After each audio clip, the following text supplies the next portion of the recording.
after the incident yesterday and after the occurrence yesterday with Josh backing out, we were disappointed. Unquestionably, we were disappointed and surprised.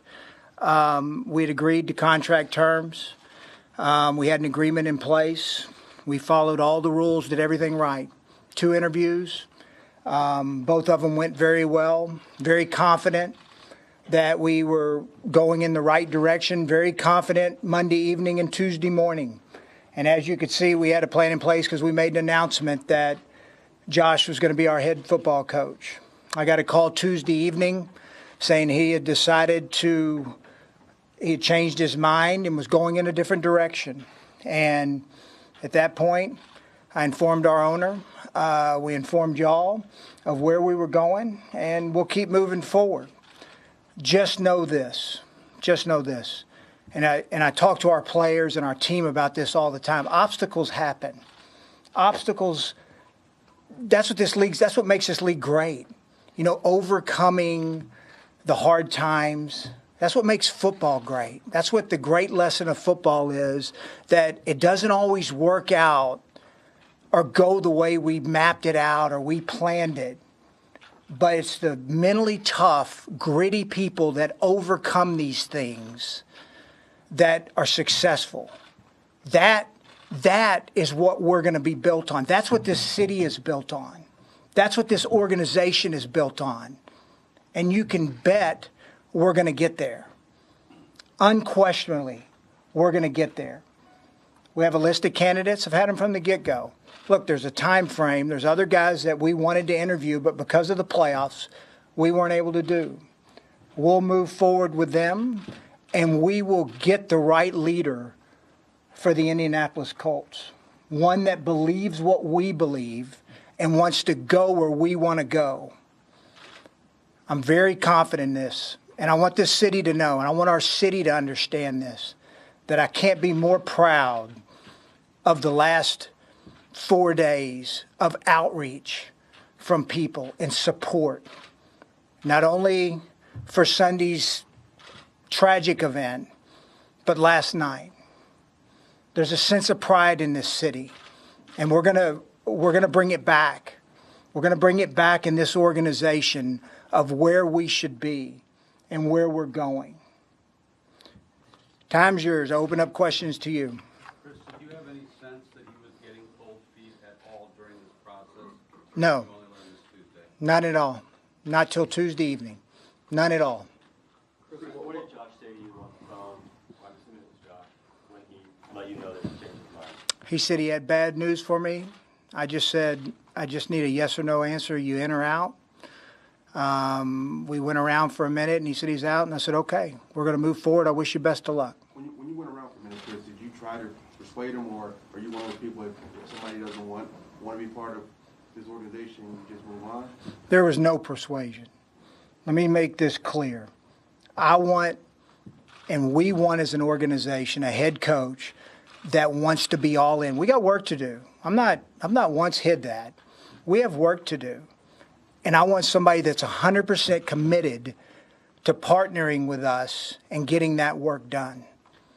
In terms of the other coaches that have been hired, presumably for Josh's staff, I hate to say what happens there, but will any of them be given the opportunity to talk to you about the head coaching position? Do they simply stay where they are? Is it up to the new head coach that comes in?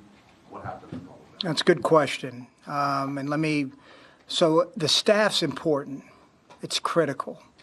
And that's a big part of the head coaching search. When you're not only trying to find the right leader, you're trying to see his judgment on who he's choosing for his staff.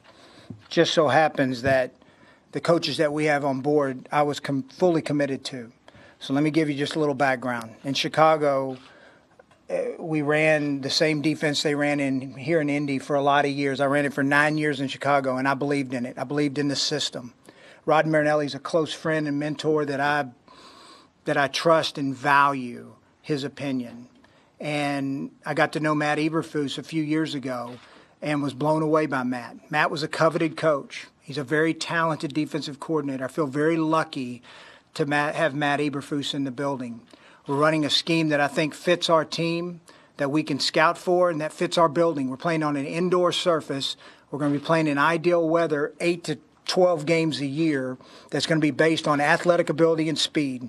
And that's what this defense is. That's how it's built. It's easy for young players to play because it's simple and it allows them to play fast and physical. And that's what we want to be. So I'm excited about our defensive coordinator.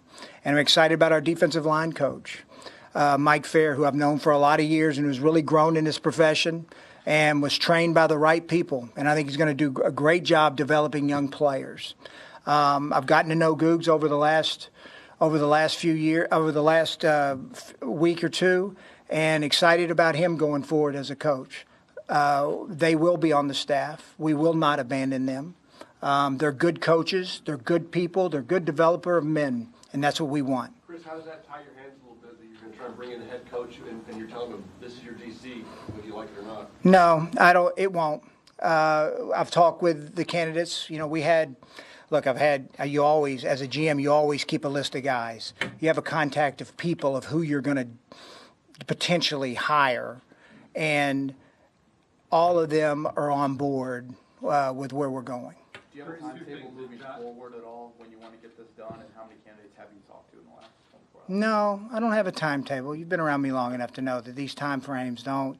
Look, it's funny in this, what we deal with. I mean, like, media has a perception, fans have a perception, Twitter definitely has a perception of when everything needs to get done. To me, it's about being right. You got to be right.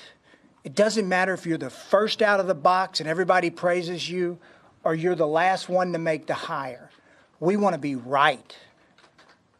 Speaking of perceptions, what would you say to fans or media, either one, that look at this and say, this gives the perception that there's something about Andrew Luck that Josh McDaniels was afraid of, he didn't see what he needed to see, that question mark was too big for him? I'll say this, and I've said this since day one. It's never about one guy. It's never about one guy. It's about the team. That's what I believe. And I think Andrew would tell you the same thing. Did Josh give you any indication as to why he decided to stay in New England? And also, could you take us through sort of the range of emotions after you got that call, what you went through and how you handled it? So I live in a black and white world, Bob. Either you're in or you're out. I didn't want the explanation. Either you're in or you're out. It's not either you're in or out. 100% in or out. Chris, from an organization standpoint, if you had to do it all over again, would you guys have held off on announcing that he had agreed to the deal instead of, because of what happened since technically there was no contract signed? That's a good question. That's a great question. I've thought a lot about that, but I was very confident. That's on me. That's not on our organization. That's on me. I was very confident that a deal was in place and that we were going to move forward and be having a press conference today at 3:30. That's on me. Chris, it sounds like as if you had some other guys that you had some strong interest in.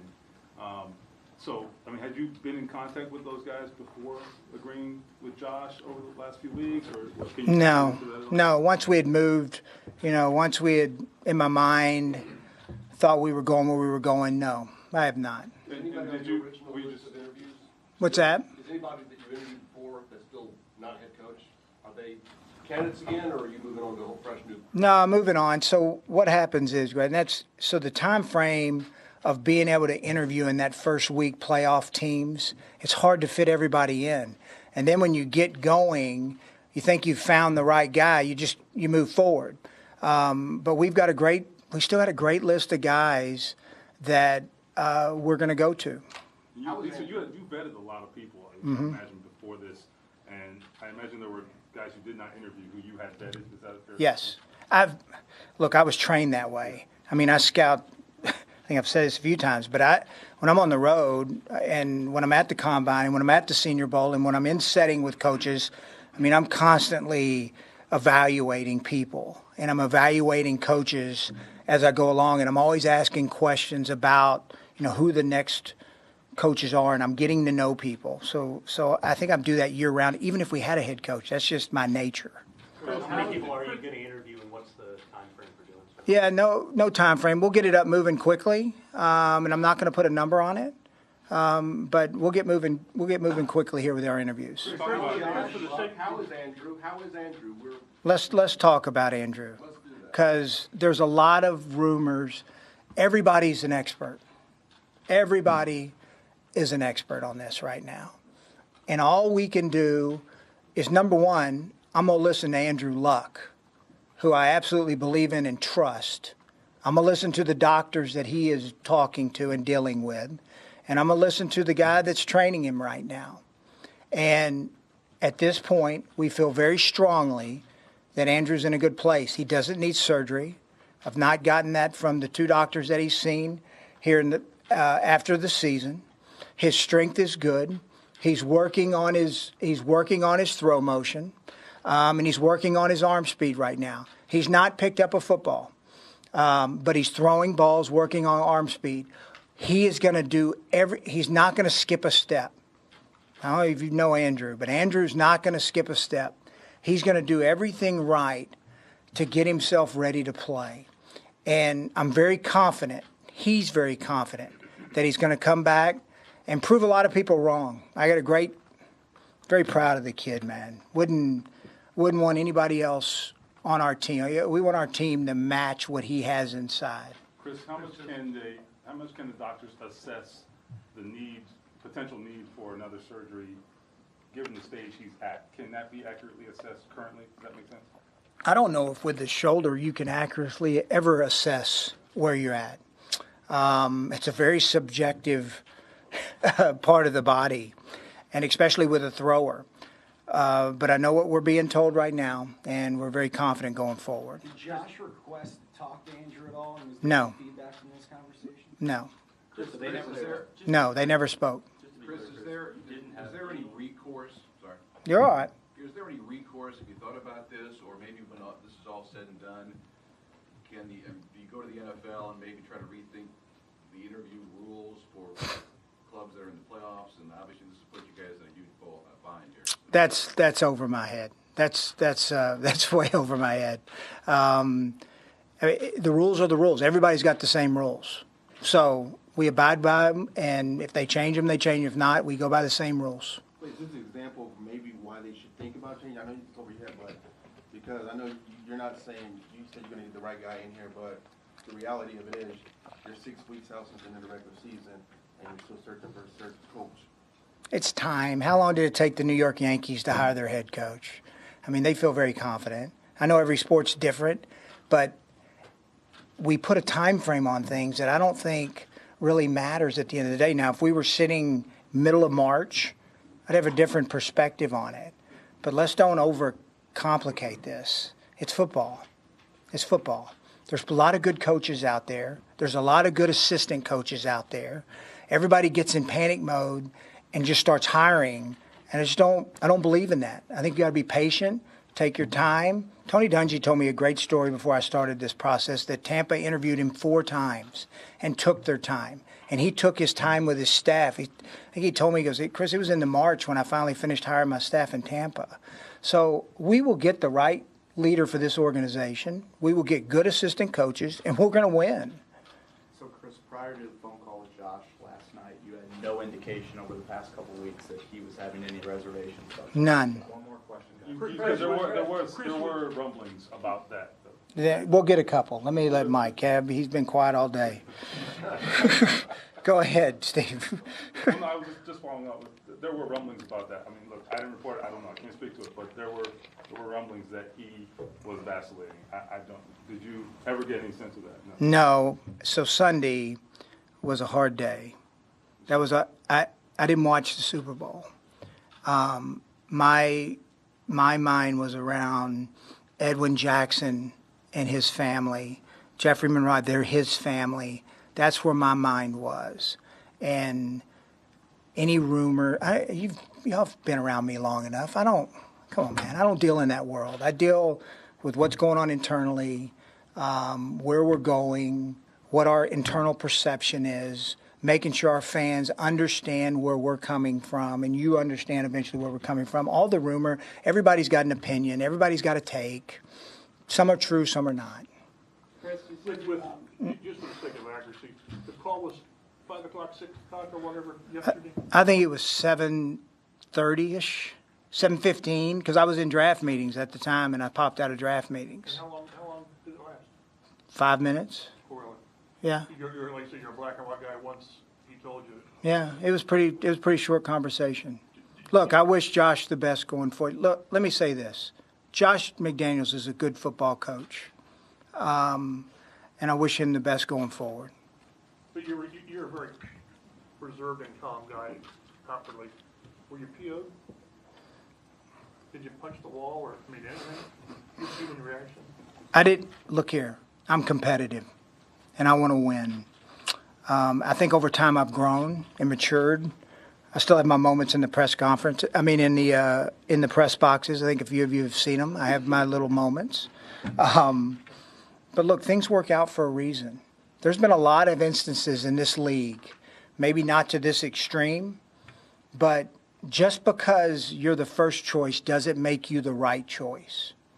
It's about getting the right guy. And I think you can all look it up. Sometimes things work out the way they're supposed to work out. Chris, what was Mr. Irsay's reaction when you told him? There is no doubt he's competitive. Want to elaborate? I couldn't work. We're fortunate. The city's fortunate to have him as an owner. I couldn't imagine working anywhere else. And for a better man who stands for the right things and wants to win, unequivocally wants to win.